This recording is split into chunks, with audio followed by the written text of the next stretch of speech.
बिस्मिल्लाहिर्रहमानिर्रहीम। अस्सलाम वालेकुम नाज़रीन, प्रोग्राम आप देख रहे हैं कल तक। मैं हूं आपका मेज़बान मोहम्मद दानिश। नाज़रीन, आज सेनेट ऑफ पाकिस्तान ने 27वीं आईनी तरमीम 2/3 अक्सरियत से मंजूर कर ली है।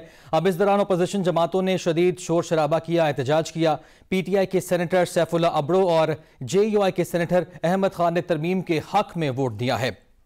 अब ताहम इस तरमीम को वोट देने के बाद सेनेटर सैफुल्ला अब्रो ने अपनी नशिस्त से मुस्ताफ़ी होने का ऐलान भी कर दिया। फिर आईनी अदालत के क़याम से मुतालिक तरमीम कसरत राय से आज सेनेट से मंजूर हो गई। Chief of the army staff के ओहदे का नाम तब्दील करके अब कमांडर ऑफ डिफेंस फोर्सेज रख दिया गया है, जबकि joint chiefs of staff committee का ओहदा 27 नवंबर 2025 से खत्म तस्वुर किया जाएगा। इसके साथ साथ नाजरीन, फील्ड मार्शल को कानूनी इस्तिस्ना भी हासिल हो गया और वर्दी और मराद जो है उनकी वो भी ताहयात के लिए होंगी। अब दूसरी जानिब कौमी असम्बली में हुकूमत के पास जो नंबर हैं वो पूरे हैं, लिहाजा वहां से भी इस तरमीम को बआसानी मंजूर करा लिया जाएगा। जबकि आज कौमी असम्बली के इजलास में हुकूमत और अपोजिशन के दरमियान शदीद नोक झोंक भी देखी गई और एक दूसरे पर इल्जामात की बौछार भी दोनों जानिब से होती रही है। अब गुज़श्ता रोज तहरीके तहफ़्फ़ुज़ आईन पाकिस्तान की क़यादत ने यह ऐलान किया था कि 27वीं आईनी तरमीम के खिलाफ हम तहरीक चलाएंगे और पार्लियामेंट को नहीं चलने देंगे। अब सवाल यहाँ पे यह पैदा होता है कि क्या अपोजिशन कोई मौसर तहरीक चला पाएगी, क्योंकि इससे पहले अपोजिशन जमातों की जानिब से जितनी भी तहरीकों का ऐलान किया गया था वो नाकाम दिखाई दी हैं और कोई भी उसमें कामयाब नहीं हो पाई है। अब आज सुप्रीम कोर्ट के मुअज़्ज़ज़ जज जो हैं जस्टिस मंसूर अली शाह, उन्होंने चीफ जस्टिस याहिया अफरीदी के नाम में खत भी लिखा, जिसमें उन्होंने कहा कि आप इस इदारे के एडमिनिस्ट्रेटर ही नहीं बल्कि गार्डियन भी हैं। यह लम्हा आपसे लीडरशिप दिखाने का तकाजा करता है। अब उन्होंने ये भी कहा कि अदलिया अगर मुत्तहिद ना हुई तो इसकी आज़ादी और फैसले दोनों मुतासिर होंगे। अब इन तमाम मौज़ूआत पर गुफ्तगू के लिए हमारे साथ जो आज पैनल मौजूद है, वज़ीर ममलिकत हुज़ैफा रहमान साहब नून लीग की नुमाइंदगी कर रहे हैं, शर्मिला फारूकी साहिबा हैं पीपल की नुमाइंदगी कर रही हैं, जबकि एडवोकेट अज़हर सदीक साहब हैं वो तहरीक इंसाफ की नुमाइंदगी कर रहे हैं। हुकूमत वक्त से हम आगाज करने चाहूंगा। हुज़ैफा रहमान साहब, सबसे पहले तो आपको मुबारक हो। आप जो चाहते थे आईनी तरमीम लाना और उसको जिस तरह आपने कहा 2/3 अक्सरियत से वो मंजूर भी हो गई, लेकिन इसमें उजलत क्या थी? आपको एहसान लेना पड़ा सैफुल्ला अब्रो साहब का, उसके बाद अहमद खान साहब का, तो सब्र क्यों नहीं हुआ सर आपसे? और दूसरा ये भी बताएगा कि मकासद क्या थे? जी बहुत शुक्रिया जी। बिल्कुल बिल्कुल, पहले दिन से आपको पता है कि मैं तो हर जगह ये बात कहता आ रहा हूँ और मेरे ख्याल से मेरी बहन शर्मिला फारूकी साहिबा भी जहां जहां हम इकट्ठे शरीक हुए इसको जो है एंडोर्स करती आई हैं कि हम ये तरमीम मंजूर करा लेंगे और जिस तरमीम या जिस शिक पर पीपल्स पार्टी को एतराज होगा वो शिक मंजूर नहीं कराई जाएगी। तो अगर दो सेनेटर्स ने अपने ज़मीर की आवाज़ पर या वो समझते हैं कि आईन पाकिस्तान की आर्टिकल 239 के तहत आईन में तरमीम करना पार्लियामेंटेरियन का बुनियादी हक है और उसके तहत उन्होंने समझा कि इन तरामीम पर वो मुत्तफिक हैं और ये तरामीम आइन को बेहतर बनाने के लिए और आपका जो जुडिशल सिस्टम है उसे मजीद मजबूत करने के लिए और जिस तरीके से आपकी जो जंगें हैं अब उनके जदीद अगर आप हवालों से देखें तो हुज़ैफा साहब, आपने कहा कि यकीनी तौर पर इस बात में कोई दो राय नहीं है कि पार्लियामेंट का इस्तेहकाक है, पार्लियामेंट का इस्तेहकाक है कि आइन में तरमीम जब चाहे वो ला सकती है जब अक्सरियत आपकी हो, लेकिन क्या ही बेहतर होता अगर सबको साथ मिला लिया जाता, इख्तलाफ राय ना होता? तो जी बहुत शुक्रिया। मैं से अपनी बात आखिर हिस्सा मुकम्मल कर लूं तो जिस तरीके से मैंने बताया कि कॉन्स्टिट्यूशनल बेंचेस को कॉन्स्टिट्यूशनल कोर्ट की जरूरत थी, लीगल फर्टिनिटी की डिमांड थी, सुप्रीम कोर्ट के जजेस की अपनी डिजायर और डिमांड थी। इसी तरीके से चूंकि जो 21वीं सदी में जंगों के जो असूल हैं वो बदल गए हैं और ऑपरेशन बुनियानुल मरसूस और मार-कहत के दौरान भी एहसास हुआ, तो उसको देखते हुए अगर आर्टिकल 243 में भी अमेंडमेंट कर दी गई और आपने अपनी मुसल्लह अफवाज की, चूंकि बीइंग डेविल्स एडवोकेट देखना होता है कि बेशक आप वो जंग जीत गए लेकिन उसमें आपने आइंदा के लिए एक चीज तय कर ली कि जो अगर कमी पेशी कहीं पर थी भी कि फैसला साजी के अंदर कभी ताखीर ना हो तो उसके लिए आपने चीजें ठीक कर दी। अब बात आपकी ये है कि इसमें जो है अगर सबको जो है एतमाद में लिया जाता, देखें जी PTI को कोशिश की गई थी कि पाकिस्तान तहरीक इंसाफ जो है वो ऑन बोर्ड हो जाए। मौलाना फजल रहमान साहब के पास भी लोग गए थे लेकिन उन्होंने एक फिल्म स्टांस लिया था। उन्होंने ये नहीं कहा था कि हम इस पर डिबेट करना चाहते हैं या इसे बेहतर करना चाहते हैं। उन्होंने कहा जी हम इसके खिलाफ हैं और हम इसके खिलाफ ही वोट देंगे, हम बाइकाट करेंगे। तो ऐसी सूरत हाल में आप मुझे बताएं कि हुकूमत वक्त के पास क्या ऑप्शन रह जाता है कि हम जो है मौलाना फजल रहमान साहब को एतमाद में लेने की कोशिश करते रहे। अगर पाकिस्तान तहरीक इंसाफ ये कहती कि हमें इस चीज पे एतराज है, बाकी चीजों में हुकूमत के साथ हैं, फिर हम उनके पास ना जाते, उन्हें एतमाद में ना लेते तो आपका गिला भी बनता था। और आपका सवाल मैं समझता कि बिल्कुल बड़ा लॉजिकल है, लेकिन अगर वो पहले ही अपना जो उनकी राय है उसका इजहार कर चुके हैं टॉक शोज के थ्रू, असेंबली फ्लोर के थ्रू या मीडिया, सोशल मीडिया के थ्रू, कि हम इन आईनी तरमीम का बाइकाट करेंगे या हम इन्हें मंजूर नहीं होने देंगे या हम ये समझते हैं कि आइन पर डाका है। तो ऐसी सूरत हाल में तो आप रास्ता वैसे ही बंद कर देते हैं। और ये पाकिस्तान तहरीक इंसाफ का शेवा रहा है कि वो कभी भी पॉलिटिकल सिस्टम के अंदर अपना कंस्ट्रक्टिव रोल प्ले नहीं करती। कभी आप नहीं देखेंगे कि बजट के अंदर वो अपना कोई एक शेडो बजट पेश करें, उसके ऊपर अपनी एक तामीरी तनकीद करें, आईनी तरामीम हो रही हो तो आईनी तरामीम के अंदर अपना एक पॉजिटिव इनपुट दें, असेंबली के अंदर अपना एक पॉजिटिव कंट्रीब्यूशन पेश करें। वो तो मैं ना मानू वाली पॉलिसी है, बिल्कुल मरो और मार दो वाली ये पॉलिसी आपका जो पॉइंट है ना कि कंस्ट्रक्टिव रोल को प्ले करना चाहिए था, इस पे मैं भी आपसे मुत्तफिक हूँ। ये सवाल हम रखेंगे जब मैं जाऊंगा जनाब एडवोकेट अजहर सिद्दीक साहब की जानिब। लेकिन उससे पहले शर्मिला फारूकी साहब, आपको तो डबल मुबारकबाद बनती है क्योंकि हमने देखा माजी में जो स्टांस रहा मुस्लिम लीग नून का सदर जरदारी के खिलाफ और पीपल्स पार्टी के खिलाफ, लेकिन आज हमने देखा कि उन्होंने ही आपको इस्तिस्ना दिया, तो ऐसे में डबल मुबारकबाद की मुस्तहिक है आपकी पार्टी। तो जी बहुत शुक्रिया। शिबिर साहब आप क्या कहेंगे इस पे, कमेंट भी आपका चाहूंगा यकीनी तौर पे। अच्छा देखिए जी, पहली बात तो ये है कि हमारे मुल्क में अनफॉर्चुनेट एक फिनोमेना रहा है, बल्कि ये ट्रेजेक्ट्री रही है कि चाहे वो सदर हो चाहे वो वजीर आजम हो, इन पे या तो मुकदमात बने हैं या इनको जेलों में डाला गया है या सजाएं मिली हैं, जिला वतन हुए या फांसी चढ़ा दी गई। ये एक अनफॉर्चुनेट फिनोमेना है। जो भी वजीर आजम आता है या जो भी सदर आता है वो इन गुड फेथ काम करता है और उसके जाने के बाद उस पर मुकदमात बनाए जाते हैं क्योंकि जो आने वाला होता है वो उसका मुखालिफ होता है। ये अनफॉर्चुनेट ट्रेजेक्टरी रही है पाकिस्तान के अंदर, और पाकिस्तान की चेकर्ड हिस्ट्री आप उठा के देख लें तो ये एक बहुत बहुत एक अनफॉर्चुनेट सिनेरियो है। मेरा ख्याल है कि सदर क्योंकि एक कॉन्स्टिट्यूशन पोस्ट है और जाहिरी बात है वो इख्तियारात तो नहीं है जो वजीर आजम के पास हैं, ना सदर मुमलिकत अपने तहे खुद किसी को अपॉइंट कर सकते हैं, वो प्राइम मिनिस्टर की एडवाइस पे करते हैं, ना वो हुकूमत चलाते हैं, ना वो कोई अहम फैसले करते हैं। बिल्कुल कहने को वो commander of the arm forces हैं, लेकिन of course chief of army staff जो है वही ऑल एंड ऑल होता है, वही आर्म फोर्सेस को देखता है। एक कॉन्स्टिट्यूशन पोस्ट है और इस कॉन्स्टिट्यूशन पोस्ट का अपना एक वकार है, अपनी एक इज्जत है, अपना एक मर्तबा है और उसको महफूज करने की जरूरत है। देखिए सदर जरदारी साहब तो जेल काट चुके हैं ना, 11.5 साल जेल काट चुके हैं, तो आगे उनको तो कोई जेल जाने का खौफ है नहीं, लेकिन जो आगे आने वाले लोग हैं, जो आइंदा के आने वाले सदर मुमलिकत है, शायद उनको इससे जरूर फायदा हो। और मैं समझती हूँ कि इस मुल्क के अंदर जो कॉन्स्टिट्यूशनल हेड्स हैं उनको एक किस्म की इम्यूनिटी मिलनी चाहिए। इसमें गवर्नर्स को भी इम्यूनिटी दी गई है कि जब तक वो इन ऑफिस हैं उनको इम्यूनिटी होगी, ये भी ऐड किया गया है। ये भी एक चीज़ है क्योंकि हमने देखा है कि इन गवर्नर्स, चीफ मिनिस्टर्स, मैं तो समझती हूँ कि इन गुड फेथ अगर कोई चीज़ की जाए और अगर हमारे मुल्क में ये ट्रेजेक्ट्री ना हो और ये एक अनफॉर्चुनेट फिनोमेना ना हो कि आने वाला पिछले वाले के ऊपर मुकदमे बनाता है और वो सालों साल भुगतते रहते हैं। यहाँ तक कि भी आप देखिए शहबाज शरीफ साहब जब वजीर आजम बन के आए तो उनके ऊपर मुकदमे थे, अब कहीं जाके आहिस्ता आहिस्ता उनके मुकदमा खत्म। अच्छा शर्मिला फारूकी साहब, जिस प्रेसिडेंट की आप बात कर रही हैं यकीनी तौर पर मैं इस बात को सेकंड करूंगा। जिस तरह आपने कहा कि जो बाद में आने वाला है वो क्योंकि मुखालिफ होता है, फिर मुकदमों का आपने भी हवाला दिया, अभी मौजूदा सूरत हाल में जो हो रहा है इसको किस तरह से देखेंगे आप? देखिए मौजूदा सूरत हाल के अंदर बहुत ज़रूरी है कि आप मुल्क में पॉलिटिकल स्टेबिलिटी लाएं।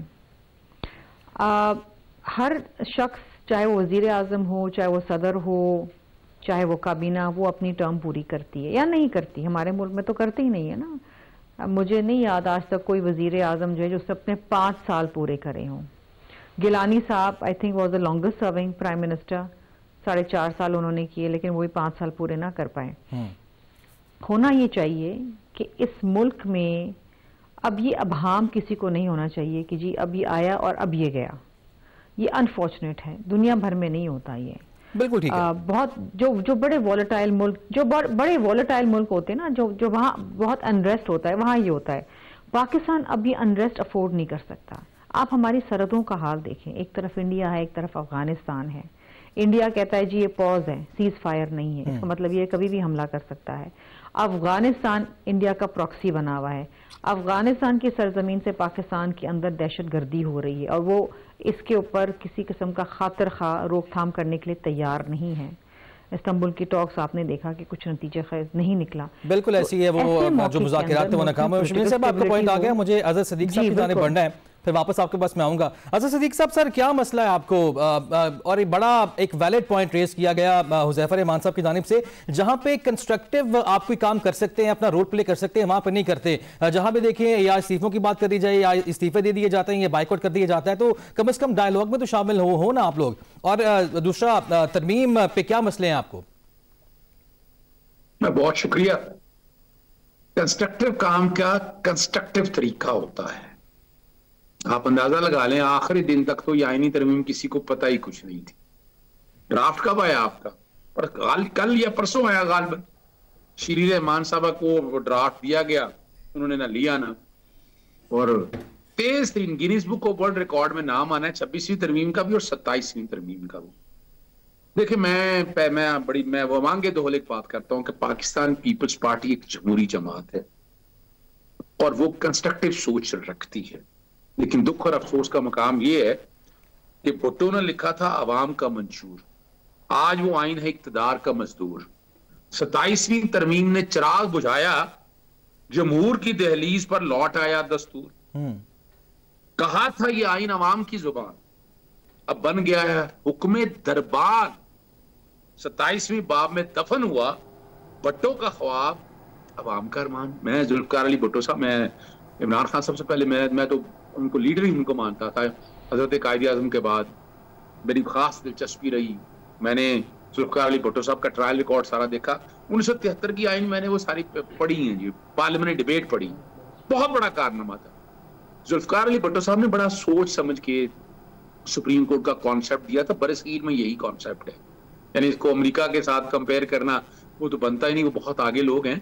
यहाँ पर यही कॉन्सेप्ट है। यहाँ आर्टिकल 185 और 184 जान के डाले थे, मैंने नहीं डाले थे, जुल्फकार अली भुट्टो साहब ने, और उन्होंने डाला था कि एपेलेट जुरिसडिक्शन क्या होगी और कॉन्स्टिट्यूशनल। सर वो तो हो गया ना, अब 27वीं तरमीम हो गई, अब किस तरह से टैकल करेंगे? क्योंकि आप लोगों ने कहा कि हम पार्लियामेंट नहीं चलने देंगे और फिर एहतजाज, क्या फायदा होगा आपको? देखिए मेरी बात सुनिएगा, गंद गलासत कूड़े करकट में पांव रखेंगे तो आप पे छींटे पड़ने। हम इस गंद और गलासत का हिस्सा नहीं बनना चाहते। क्या ही होता ये, मैं तो बड़ी तरह तजवीज किया मैंने कि ये आप तरमीम जो करने लगे 18वीं तरमीम पे तजवीज करते, डिबेट होती, डिस्कशन होती, 9 महीने लिए थे 18वीं तरमीम ने। यानी आप नागा लगाए इतनी बड़ी तरमीम, यानी सुप्रीम कोर्ट में अगर हाई कोर्ट में चले जाएं तो एक तरमीम पे महीने लग जाते हैं, डिस्कशन पे, इंटरप्रिटेशन पे। आपका माल है 50 आईनी आर्टिकल को आपने या कम से अपना फौरी तौर पर पकड़ कर बनाकर पास भी कर लिया आपने। आज भी आपको चाहिए अवाम के सामने लेकर जाए। पहली तो बात है कि ये जो आइन साथ असेंबली नहीं थी, 2 तरामीम आपने ले आए इसके अंदर, क्या आपने अवाम से इजाजत ली थी? सोशल कॉन्ट्रैक्ट है, इमरानी मुआहिदा है, अवाम को कहा था कि हम ये तरामीम करने जा रहे हैं। वजह क्या है? हर तरमीम ने ताकत के खेल को आगे बढ़ाया, तहरीर बदल कर तकदीर छुपाई गई, कलम ने रोते हुए लिखा और कानून ने अपनी आंखें बंद कर ली। कौम के सवालों पर कोई जवाब ना आया, सिर्फ दीवारों में गूंजी खामोशी रही बात। हर वादा व हर हक एक धोखा बन गया और आइन का चिराग मध्यम पड़ गया। आज भी इन्हें चाहिए इस पे अवाम की डिबेट लें, लॉयर्स को, सिविल सोसाइटी को और इंटेलिजेंस सबको इन्वॉल्व करें इस पे जल्दी के साथ। ऑपोजिशन का भी बता देना। देखिए ना, हम तो बड़ी सीधी सी बात है, ये तो कागजों में बैठकर कहां से बन के आई, इसलिए जुडिशल कमीशन बना, मुझे तो पता है कहां से बन के आई है, मैं कह नहीं सकता। यहाँ पर बैठकर जहां से बन के आई है आती ना, अगर होती डिस्कशन तो पता लगता ना कि अवामी बनी है ना सारी, फिर बात होती। अब हमारा गोखला बरादरी इस पे एहतजाज के लिए आ रही है बहुत जल्द, और अपोजिशन जमातें भी देखें, हमने 3.5 सालों में जो जुल्म और सितम कर लिया, जो जिन्होंने अपना दूध की नहरें बहा दी, निजाम सारा इन्होंने ठीक कर लिया, मुल्क में पॉलिटिकल स्टेबिलिटी ले आए। अब उसके बाद एक ऐसी जगह चले तैयारी करें। अब आगे मैं तो अप्रैल से बात कर रहा हूँ कि सितंबर होगा, नवंबर के बाद अब उल्टी गिनती शुरू होने वाली है। ये हाथ पांव काट लिए इन्होंने हाथ पांव काट के दे दिए हैं, अब रख दिए हैं, चीजें कुछ वापस आनी है, ये मैं बता दूं आपको पहले, आने वाला दौर आप देखिएगा। चलिए जी, बड़ी खतरनाक बात कर दी, इस पे मैं आपके पास दोबारा आऊंगा कि नवंबर के बाद उल्टी गिनती आप कह रहे हैं जी। आप ये नोट कर लें, जमहूरी ताकतों ने अपने आप को इतना कमजोर कर लिया इस सारे सिस्टम के तहत। अब पता चल जाएगा कि आनी बेंच के अंदर कौन से जजेस है। एक सिंध हाई कोर्ट से एक जज लाकर आप समझेंगे कि आपकी तादाद ज्यादा हो गई है, तादाद जिनकी ज्यादा है वो वक्त बता देगा। नहीं बिल्कुल ठीक है, आपको यकीनी तौर पर जो भी तरमीम होगी उसके मुताबिक सब कुछ होगा। और बड़ा आपने एक खतरनाक बात के जो नवंबर के बाद उल्टी गिनती शुरू होगी, इस पे हम बात करेंगे। नाज़रीन स्टे विद अस, ब्रेक के बाद।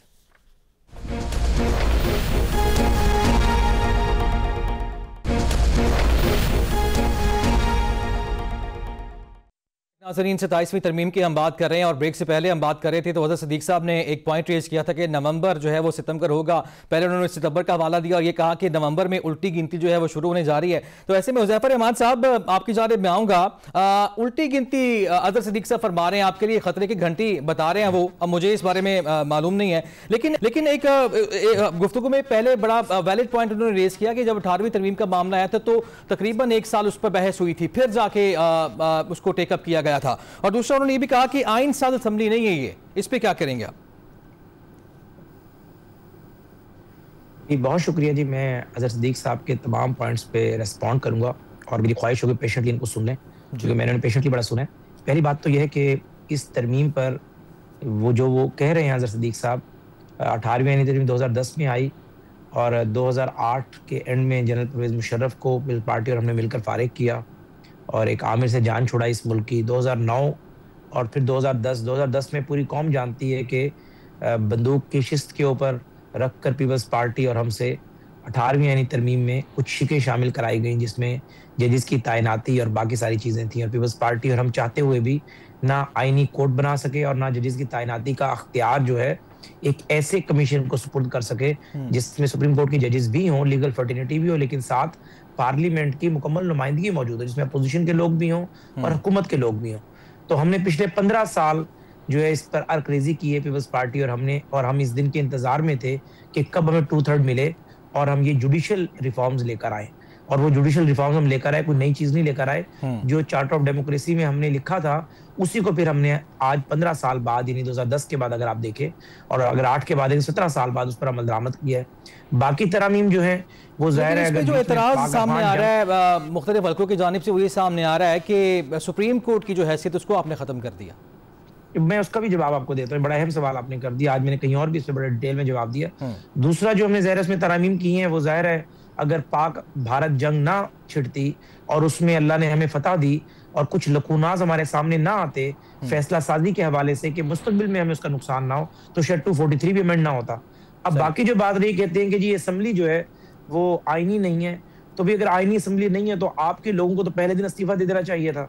आपके लोग क्यों तनख्वाहें लेते हैं इस असेंबली से, क्यों TADs लेते हैं, क्यों अपोजिशन लीडर इसी असेंबली का बनने के लिए आप पूरी जंग लड़ रहे हैं। उमर अयूब साहब पूरा 1.5 साल इस्लामाबाद हाईकोर्ट के स्टे पर रहे कि मेरा फार्म 45 ना निकलवाएं, जिस फार्म 45 का वो ढंडोरा सिंध और पंजाब में पीटते हैं, उसमें उसी फार्म 45 पर उन्होंने स्टे लिए रखा इस्लामाबाद हाईकोर्ट से कि हरीपुर में मेरी रिकाउंटिंग ना हो जाए, फार्म 45 सामने ना आ जाए। जहां तक आप ये बात कर रहे हैं कि आपने शायद सुप्रीम कोर्ट की सुपरमेसी खत्म कर दी, तो बिल्कुल हमने सुप्रीम कोर्ट की सुपरमेसी खत्म भी की और खत्म करना भी चाहते थे। सुपरमेसी सिर्फ इस मुल्क में पार्लियामेंट की होनी चाहिए। पार्लियामेंट एक सुप्रीम इदारा है और पार्लियामेंट सब इदारों की माँ है। हमने अख्तियार कोई शर्मिला फारूकी साहिबा को नहीं दिया, ना हुज़ैफा रहमान के पास आया। आज चेहरे पसंद नहीं है ना पार्लियामेंट में, कल हमें चेहरे पसंद नहीं थे 2018 से 22 तक की पार्लियामेंट के RTA से बनकर आए हैं। कल शायद आने वाले चेहरे आपको भी पसंद होंगे, मुझे भी हो, शर्मिला बहन को भी हो, अजहर सिद्दीक साहब को भी हो। हमने अख्तियार पार्लियामेंट को दिया है। सुप्रीम जुडिशियल कमीशन की हमने कंपोजिशन चेंज की है। हमने कोई ये काम नहीं किया कि with one stroke of an PM high court का जज लगाएंगे। हमने कहा कि सुप्रीम जुडिशियल कमीशन में सुप्रीम कोर्ट के और हाई कोर्ट के जजेस भी रहें, लेकिन उसके अंदर लीगल फर्टिनिटी की नुमाइंदगी हो, पाकिस्तान बार आज पाकिस्तान बार में आसमा जहांगीर ग्रुप है, क्या पता हामिद खान ग्रुप आ जाए, उनका एक नुमाइंदा है। पार्लियामेंट से हमने कहा कि 4 या 6 लोग शामिल होने हैं, तो उसमें 2 लोग अपोजिशन के हैं या 3 लोग, और इसी तरीके 2-3 लोग जो है हुकूमत के हैं। हुकूमत के लोगों को ज़रा नॉमिनेट स्पीकर ने करना है, हुकूमत की तरफ से हुकूमत के लोग PMLN के भी हैं, पीपल्स पार्टी के भी हैं। ये सारे वो लोग हैं जो जमहूर की आवाज है, इलेक्शन लड़कर आते हैं। PTI का मामला सिर्फ ये है कि बानी तहरीक इंसाफ ने बंद गली में दाखिल कर दिया, उनमें इत्तफाक मौजूद नहीं था। अगर इत्तफाक मौजूद होता और अपोजिशन लीडर उनका मौजूद होता, सही से उनके 3 बंदे नॉमिनेट होते या 2 बंदे, और सुप्रीम कोर्ट के 4-5 जजेस और हाई कोर्ट का चीफ जस्टिस जो मोस्ट सीनियर उसका मेंबर होता, और इसी तरीके से लीगल फर्टिलिटी में भी उनकी नुमाइंदगी मजबूत रहती, पाकिस्तान बार का नुमाइंदा भी उनकी तरफ खड़ा होता, तो वो होना था जो वो चाहते।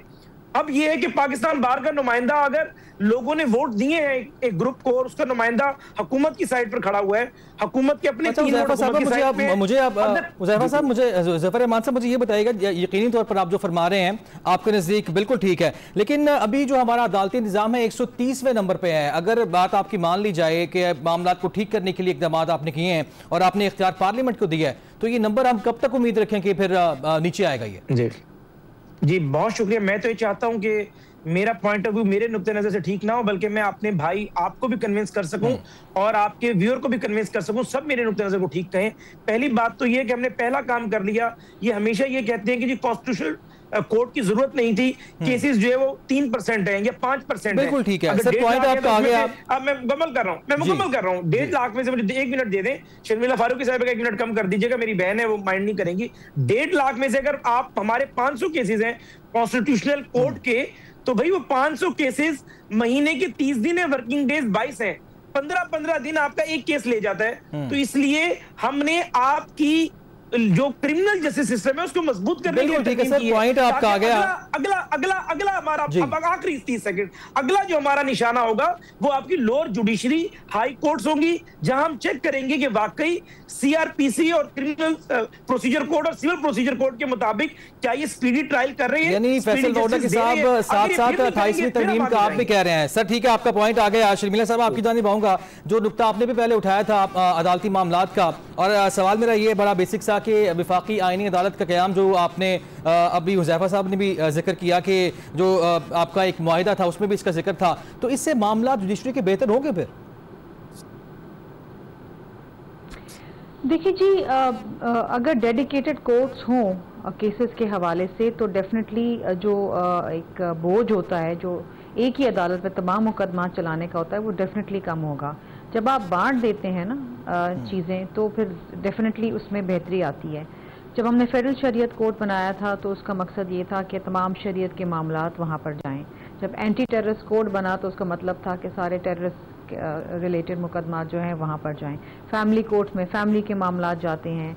इस तरीके से फेडरल शरीयत कोर्ट के अंदर जो कॉन्स्टिट्यूशनल के मामलात हैं, जो बहुत पेचीदा होते हैं और बहुत ज़्यादा टाइम कंज्यूमिंग होते हैं, सूबों के दरमियान होते हैं, वफाक और सूबे के दरमियान होते हैं, वो अगर फेडरल शरीयत कोर्ट सुनता है, सुप्रीम कोर्ट के पास टाइम होगा कि वो दूसरे सिविल और क्रिमिनल केसेस को सुने, जिसका बहुत बड़ा बैकलॉग है। और पिछले दिनों आपको याद होगा, मुझे इतनी तकलीफ हुई ये देख के, बट ये एक हकीकत है, दैट्स द ग्राउंड रियलिटी, कि 36 साल बाद एक खातून का इनहेरिटेंस का केस जो है वो पाए तकमील तक पहुंचा सुप्रीम कोर्ट में। It is so sad. ये एक आम आदमी के मसाइल हैं। ये एक आम आदमी अगर अपना कहीं रिलीफ लेने चाहता है, इंसाफ मांगने जाता है, तो कहाँ जाता है? अदालतों में जाता है।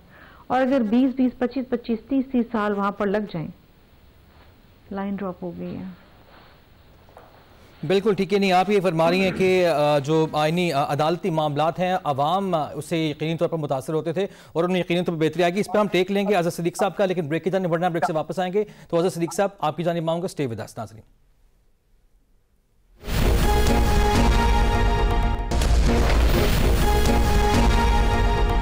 वेलकम बैक नाज़रीन। ब्रेक से पहले हम बात कर रहे थे इन तरमीमों के बाद विफाकी आईनी अदालत का क़याम क्योंकि अमल में लाया जाएगा। अब इसमें अदालती निज़ाम पे हमारे में फ़र्क क्या पड़ेगा, और सवाल मैंने छोड़ा था जनाब अज़हर सिद्दीक साहब के लिए। अज़हर साहब, आप किस तरह से देख रहे हैं, अदालती मामला इससे बेहतर होगी या माजी में जो हमने तकसीम देखी थी और आज भी हमने देखा कि जो सीनियर जज हैं जस्टिस मंसूर अली शाह, उन्होंने चीफ जस्टिस को ख़त भी लिखा कि अपना किरदार अदा उन्हें करना चाहिए, तो ये तकसीम मज़ीद गहरी होगी या मामला बेहतरी की तरफ जाएंगे? मैं गुजारिश करूंगा टाइम थोड़ा सा ज्यादा दीजिएगा, जो कि 2 लोगों का जवाब देना होता है। पहले तो मैं आपके सामने बताता चलूं हमें पता ही नहीं, हमें अंदाजा ही नहीं, हम पार्लियामेंट में बैठते हैं, आपको ग्राउंड लेवल का तो पता ही नहीं। यहाँ देखें, ये जेन में रख लें बात, सबसे पहले पुलिस ठीक हो जाए, ब्यूरोक्रेसी ठीक हो जाए, ये जो पूरी दुनिया के अंदर है, आपके काम ऑटोमेटिक हो जाए, पर्चा फौरन दर्ज हो जाए, तो आपको अदालतों पे बोझ की जरूरत नहीं। असल तो बोझ अदालतों का सिविल कोर्ट के ऊपर है, सेशन कोर्ट के ऊपर है। हाई कोर्ट में कितना है? हाई कोर्ट में दरवाजे बंद कर दिए। ये जो 26 की तरमीम के जरिए आप पब्लिक इंटरेस्ट की पिटीशन नहीं फाइल कर सकते, बुनियादी हकूक मुतासर हो रहे हैं। यहाँ पुलिस से मुकाबले करके कितने लोग मार दिए। पहले आर्टिकल 184(3) में होता था, डर और खौफ होता था क्योंकि ये एहतसाब करने वाला है। अब एहतसाब करने वाला कौन सा इदारा है, जरा आप बता दे, इनके ऊपर कौन है पूछने वाला? आपने सारे काट दिए दरवाजे पकड़कर। यहाँ क्या है, यहाँ हाईकोर्ट भी जाना हो तो अब आता है पै जाए धक्के खाएं ब्यूरोक्रेसी के पास। मैं तभी तो कह रहा हूं कि आपने बाबू का निजाम राज कर दिया है। अब जरा फर्क बताता हूं कि जुल्म क्या किया। जुल्म बड़ा सीधा, जैसे मैंने पहले बताया था कि जुल्फकार अली भुट्टो साहब, अब जुल्फकार अली भुट्टो को यहाँ आजकल कोई पॉलिटिशियन पकड़ सकता है ना, किसी में कैपेसिटी है। नवाज शरीफ ले लें, जरदारी साहब ले लें, बुरा लगेगा हर एक को। मोहतरमा बेनजीर भुट्टो का कैलिबर कुछ और था, उस कैलिबर के सियासतदान ढूंढ के लाए ना, उन्होंने उस वक्त इस बात का बड़ा ध्यान रखा। आर्टिकल 85 और यानी ये बता रहे हैं कि अपना मिसाके जमहूरी में तय था 6 साल के लिए बननी है, सिर्फ 6 साल के लिए। अच्छा, उसकी रीजन क्या थी, जरा वो भी समझना है। वो समझ था कि जनाब हुकूमतों को घर भेज देते हैं, इसके अलावा आपको कंसर्न नहीं था। हमें बताया जा रहा है बैकलॉग खत्म होगा। 1 साल बनाई ना ये 26वीं तरमीम के बाद, क्या बैकलॉग खत्म हुआ है? उस आईनी बेंच ने सिर्फ 3 केसेस डिसाइड किए हैं। मैं रिकॉर्ड में बता रहा हूं आपको, सिर्फ 3 केस बड़े छोटे मोस्ट केस बड़े डिसाइड किए होंगे ना अपनी जगह के ऊपर। यानी ये जो आप मंतक दे रहे हैं ना, ये मंतक इसलिए काबिले कबूल नहीं है कि ग्राउंड के ऊपर कोई नतीजा नहीं मिलना है। सर वो तो अब जो जिस कंफ्यूजन की आप बात कर रहे हैं ना, अभी भी हम विटनेस करते हैं कि अदालतों में मामला चल रहे होते हैं तो कंफ्यूजन होती है कि ये मामला आईनी अदालत में जाना है, हमने सुनना है। तो इस आज की तरमीम से ये मामला तो क्लियर हो जाएगा ना, जो आईनी मामला है वो फिर आईनी अदालत में जाएंगे। ना इतनी कंफ्यूजन होगी, मैं आपके सामने रखने लगा हूं। स्पेशल कोर्टें तो पहले भी बनी हुई है ना, इनकम टैक्स के मामला ट्राइब्यूनल देखते हैं, फैमिली कोर्ट साली रिलेटेड ही है, टैक्स के मामला देखते हैं, एनवायरमेंट के मामले, ये अलग है, टेररिस्ट कोड, ये सारा तो पहले बना हुआ है, उसके बगैर नहीं हल हो सकी। अब क्या मसला होगा? हर मामले के अंदर जो है ना, हर मामले के अंदर इंटरप्रिटेशन है। यानी किसी को चैलेंज किया है, उसमें किसी आईनी प्रोविजन की इंटरप्रिटेशन होनी है, वो तो जानी ही नहीं। वो तो कहेंगे यही लकड़ा रहना है कि जनाब वो आईनी बेंच के पास जाना है और आपने पकड़ के सारी जुरिसडिक्शन अपने पास। और कल क्या होगा? कल अगर कोई मामला लेके गया पब्लिक इंटरेस्ट का, तो सरकारी वकील आएगा, जनाब इसमें लॉ की इंटरप्रिटेशन की इन्वॉल्व है, ताकि उठा के अपनी मर्जी के जज के पास ले जाए। यानी ये तो आपको अंदाजा नहीं है कि इसकी तबाही हो। यानी हम मजाक समझ रहे हैं। मैं किसी वक्त ये चलेगा ना सारा निजाम, हम बैठेंगे। जो मैं बात आज आपको कह रहा हूं, मैं ऐसे नहीं बात कह रहा, मैं प्रैक्टिकल बात कर रहा हूं कि हम आज खड़े कहां हैं, हम किस जगह चीजों को लेकर चले गए। नहीं, मैं अभी बात की देखे ना, मैंने 2 लोगों के सामने अगर जवाब देना है, इतनी देर को अगर जवाब नहीं, अगर मौका तो सबको देना है ना, टाइम भी आपको पता है फिर शॉर्ट ही। नहीं, लेकिन आप देखें ना 2 लोगों का, अगर आप वाकई चाहते हैं कि ये निजाम ठीक हो जाए, अगर आप चाहते हैं तो जनाबी आला सबसे पहला जो है ना, आपका एग्जेक्टिव को ठीक करें। आप पर्चे, आप दरखास्त जाए फौरन पर्चा हो, बिजली का कनेक्शन लेने जाए फौरन कनेक्शन मिले आपको, नौकरी के लिए मसला तो फौरन। अब आप ये खत्म कर दीजिए और ये नोट कर लीजिएगा, जिस दिन ये आप निजाम कर दीजिएगा, अदालतों पे ऑटोमेटिकली बोझ कम हो जाना है। सिविल कोर्टों का निजाम, सेशन कोर्ट का ये जिस दिन आप कर लेंगे तब है, जब झूठे मुकदमा खत्म हो जाएंगे तब है। सुप्रीम कोर्ट में कितने जाते हैं, कभी सोचा परसेंटेज कितनी है? यानी 22 करोड़ अवाम में से कितने हैं? 1.5 लाख है। 22 करोड़ अवाम के 1.5 लाख मुकदमे के लिए आप बातें कर रहे हैं कि बैकलॉग खत्म करना है हमने। खुदारा यार, don't make fun of this nation यार। यानी ये ना बातें करें आप, ये बेवकूफ बनाने की बातें हैं। 1 साल ट्रक की बत्ती के पीछे लगाया आपने, 26वीं आनी तरीम से 6 टन मुकासद हासिल किया आपने, वो टारगेट मिल गया। अब आगे क्या है? आगे क्या है कि आपको कोई अकाउंटेबिलिटी ना हो सके, आपको कोई पूछ ना सके। यानी क्या हो रहा है? मैं किसी अपना सरकारी ओहदे के बारे में बात नहीं करना चाहता। बिल्कुल ठीक है। क्या है कि आप सदर पाकिस्तान आज लाइफ टाइम एग्जाम्पशन ले सर, उनको इस्तिस्ना तो मिल गया, अब क्या किया जा सकता है इस पे हम टेक ले लेते हैं। शर्मिला साहबा, आप रिस्पॉन्ड करना चाहें तो उन्होंने कहा कि जो बुनियादी हुकूक जिसकी बात आप कर रही थी कि आवाम के लिए ये फैसले हुए हैं, तो वो कहते हैं बुनियादी हुकूक तो आपने बिल्कुल खत्म कर दिए हैं, और दूसरा एग्जेक्टिव को ठीक करने की बात किया, और दूसरा उनकी बात पे अगर आप रिस्पॉन्ड करना चाहें तो। नहीं जी, देखें, टू ईच ओन।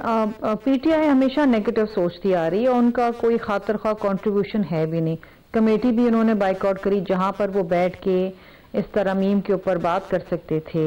जहां वो बैठ के अगर इनके पास कोई बेहतर इसके ऊपर क्लॉज है वो दे सकते थे।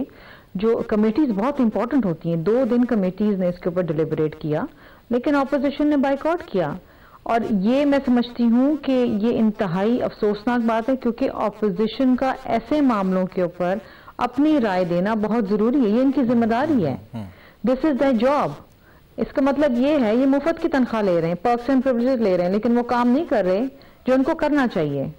अगर इनको एतराज है, अगर ये समझते हैं कि ये गलत है, तो फिर इनको बैठ के कमेटी में इसके ऊपर डिलिबरेट करना चाहिए था। वहां से तो बड़ी कन्वीनियंटली बाइकआउट करके बैठ गए वो। ये तो बड़ा आसान काम है ना कि जी हमने बाइकआउट कर दी, ये सबसे आसान काम है दुनिया में। लेकिन बैठ के दलाइल के साथ कंटेस्ट करना ये बहुत मुश्किल काम है, जो इनके बस की बात नहीं है। इसी तरीके से अगर आप पार्लियामेंट के प्रोसीडिंग्स देख लें, किसी भी इशू के ऊपर इन्होंने कोई कंट्रीब्यूट नहीं किया है। बहैसियत opposition they are suppose to be shadow governments. इनको हुकूमत को आईना दिखाना चाहिए, हुकूमत की कोताहियों को सामने उजागर करना चाहिए। वो भी काम पीपल्स पार्टी करती है।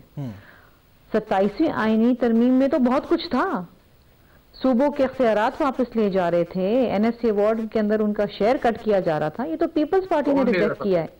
ये ऑपोजिशन का काम पीपल्स पार्टी ने ट्रेजरी बेंचेस पे बैठ के किया। अगर पीपल्स पार्टी राजी हो जाती, जो कि उन्होंने कभी अपने स्टेटेड प्रिंसिपल से पीछे नहीं हटना, बिकॉज वो आवाम की जमात है और वो जानती है कि आवाम को NSC अवार्ड के अंदर सूबों का जो हुकूक है वो मिलना चाहिए। और इसी तरीके से जो बाकी मामलात हैं जो बराह रास्त आवाम को मुतासिर करते हैं, उसमें पीपल्स पार्टी ने स्टैंड लिया। उसके बगैर तो वो पास ही नहीं हो सकता ना। 73 मेंबर्स हैं हमारे, और वो 73 मेंबर्स अगर आप निकाल दें तो वो पासिंग, जो 3 क्लॉजेस हमने अप्रूव किए थे वही 3 क्लॉजेस के ऊपर काम हो रहा है। बिल्कुल ठीक है शबीला साहब, आपका पॉइंट आ गया। मुझे ब्रेक पे जाने का कहा जा रहा है। ब्रेक पे नाज़रीन जाएंगे, ब्रेक से वापस आएंगे तो मुज़फ़्फ़र रहमान साहब से पूछूंगा। एक तो 28वीं तरमीम को उन्होंने हवाला दिया, दूसरा ये भी उनसे पूछना है कि वज़ीर आज़म ने अपने लिए इस्तिस्ना तो ख़त्म किया, लेकिन ऐसी क्या मजबूरी थी कि सदर ममलिकत को उन्होंने इस्तिस्ना दे दिया। हमारे साथ रहिएगा, ब्रेक से वापस आते हैं।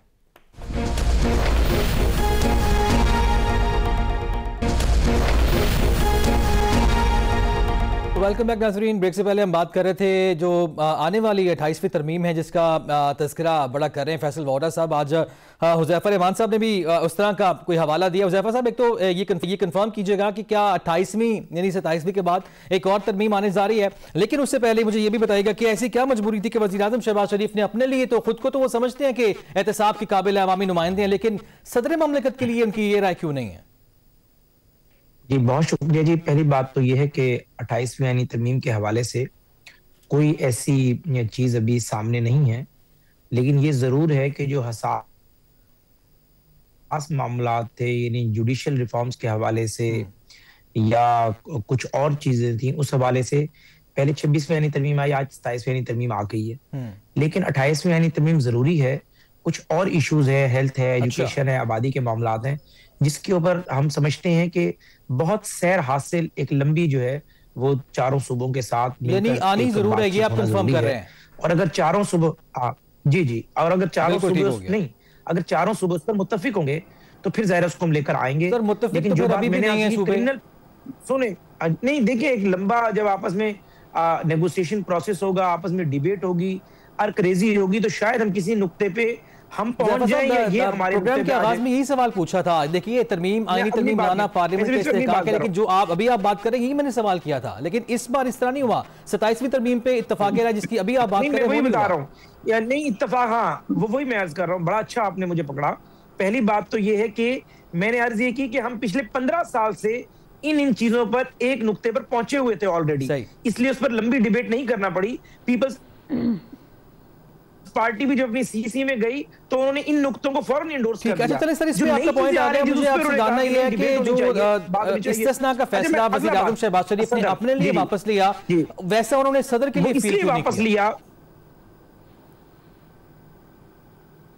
जी हुज़ैफ़ा साहब, सूबे में चीफ एग्जीक्यूटिव के पास होती है, वजीर आला के पास, और मरकज में चीफ एग्जीक्यूटिव वज़ीर आज़म होते हैं, उसके पास होती हैं सारी फाइनेंशियल एडमिनिस्ट्रेटिव पावर, तमाम अप्रूवल्स उसके पास होती हैं। सदर एक सेरेमोनियल होता है और मुल्क का एक सरबराह तस्वुर किया जाता है। तो इसलिए होता यह है कि पॉलिटिकल विक्टिमाइजेशन के लिए सदर ने ना कोई साइन करना होता, ना वो डीडीओ होता, ना फाइनेंशियल पावर यूज करता, ना प्रिंसिपल अकाउंटिंग अफसर होता, फिर भी आप उसे घसीट लेते हैं। तो जिस ओहदे की सिर्फ हैसियत ही सेरेमोनियल है, इसलिए ये तय किया गया कि उस मनसब को ना छेड़ा जाए। तो है, ठीक है सर, आपका पॉइंट आ गया शमीला साहब, इसीलिए आपका टेक चाहूंगा कि वज़ीर आज़म और सदर, हम तो क्योंकि अवामी नुमाइंदे समझते हैं यकीनी तौर पर अवाम फिर मुंतखब करती है, फिर आगे आते हैं, तो ऐसी सूरत हाल में जब वज़ीर आज़म खुद को एहतसाब के लिए पेश कर रहे हैं, क्या सदर को नहीं पेश करना चाहिए? देखिए अच्छी बात है। देखिए मैंने आपसे पहले कहा ना, सदर का तो रोल ही नहीं है, इट्स अ कॉन्स्टिट्यूशनल हेड, उनके पास कोई पावर्स नहीं है। आसिफ अली जरदारी साहब तो वो सदर हैं जिन्होंने अपने इख्तियारात खुद पार्लियामान को दिए। सदर तो वो पावरफुल था जो एक डिक्टेटर था, जनरल मुशर्रफ, जिसने सारे इख्तियार। आपकी सारी बातें मैं मुत्तफिक हूं, आपकी सारी बातों पर, लेकिन क्या ये खूबसूरत बात होती कि सदर भी पैरवी करते वज़ीर आज़म की? मैं जवाब दे दूं जी, मैं जवाब दे दूं।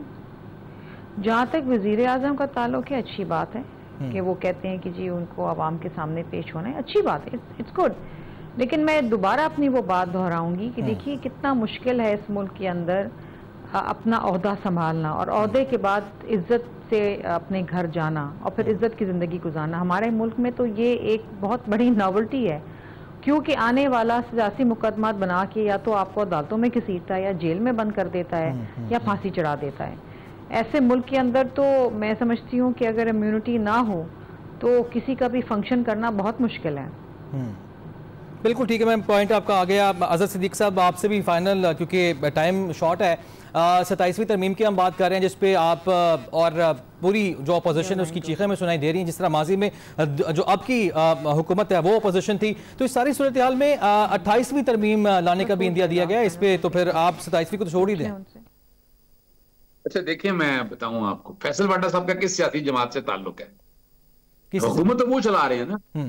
यानी 27वीं तरमीम के बारे में प्रोग्राम देख लें, कमरान शाह के साथ बैठे हुए थे, उन्होंने कहा 27वीं तरमीम पास हो गई हुई है और पोस्ट फैक्टो अप्रूवल देनी है असेंबली ने। वही हुआ। सेनेट ने क्या किया? कोई डेलिब्रेशन नहीं, कुछ नहीं, कोई डिटेल डिस्कशन नहीं, इतनी लंबी बहस। और उन्होंने 28वीं तरमीम में उन्होंने कहा है ये बेचारे क्या करेंगे, ये तो बैठे बेचारे मुलाजमों की तरह से हम सब बैठे हुए हैं, हम बैठ के अपनी बात करें, आप क्या कर रहे हैं? यही तो सारा मसला है कि जहां पे पार्लियामेंट में आपका किरदार होना चाहिए वहां पे आप बाइकआउट कर देते हैं। ना हम इस गंद का हिस्सा क्यों बने? ये पहले अवाम में तो जाए ना, अवाम में जाके डिबेट देते, अवाम में 18वीं तरमीम। आपके बयान से आप ये समझे कि ऑपोजिशन ने हाथ खड़े कर दिए अपने? उन्होंने हाथ क्यों खड़े किए मुझे बताए ना। चले हम बैठ जाते असेंबली में बैठ जाते, क्या होना था? पास तो इन्होंने फिर भी कर लेनी थी, जैसे 26 तरमीम पास तो कर लेनी थी, लेकिन आपकी चीजें ऑन रिकॉर्ड तो आती पार्लियामेंट की कार्रवाई का हिस्सा तो बनती ना। कोई रिकॉर्ड में जरूरत नहीं है। इस बड़ी एक बात सुनिए कि 26वीं तरमीम में आप गंद अभी तक बर्दाश्त कर रहे हैं। वो एक मीटिंग में चला गया, वो गले पड़ गई हमारे कि जनाब आप तो शामिल थे, तो ये हम पे रहना था कि आप शामिल थे 27वीं तरमीम में, हम क्यों बने इस गंद का हिस्सा? इसके लिए लड़ाई करेंगे, हम चैलेंज करेंगे, इसको याद रखिएगा, बैठेंगे नहीं हम इसको। अच्छा, आप चैलेंज कहां करेंगे? फाइनल कमेंट आपका चाहिए अजहर साहब, चैलेंज कहां करेंगे इसको? चैलेंज, हाँ बड़ी जबरदस्त बात आपने कही है। देखा नहीं जैसे बड़ी प्लानिंग के साथ 26वीं तरमीम हम फुल कोर्ट की तरफ कहते रहे, वो ये जिन अदालतों के जजेस वहां ले जाने लगे, उन्होंने एडजर्न कर दी 10 नवंबर तक, और उसके बाद फिर नहीं लगाई 10 नवंबर को। साहब टाइम शॉर्ट है, मुझे सिर्फ ये बता दीजिए कि चैलेंज कहां पे करेंगे, किस फोरम पे इसको चैलेंज करेंगे आप? जो हाँ भी बनता हुआ सुप्रीम कोर्ट सुप्रीम कोर्ट करेंगे, जो कॉन्स्टिट्यूशन कोर्ट बनेगी, जो फेडरल। बिल्कुल ठीक है, यानी 27वीं तरमीम और 28वीं भी अगर आती है तो आप चैलेंज करने जा रहे हैं। नाज़रीन, आज के प्रोग्राम से इतनी इजाजत दीजिए, अल्लाह हाफिज।